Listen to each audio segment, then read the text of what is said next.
বলেছি আজকে রাতে কিছু রান্না করতে হবে না, এই কারণে কার্তিক পুজোর প্রসাদ এই যে এখানে লুচি সুজি নাড়ু টাড়ু দিয়ে এই একটা ফল প্রসাদ আছে, আর সাথে আছে হচ্ছে কি বলতো আমার সব সময়ের জন্য ফেভারিট খিচুড়ি আর আলুর দম। এটাই হচ্ছে আজকে আমরা রাত্রে খাবো, তার জন্য রাতের খাবারের আমার জন্য তো খুব ভালো।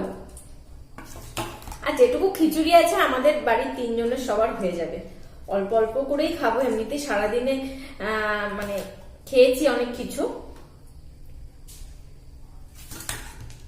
সোনা খেতে আয়।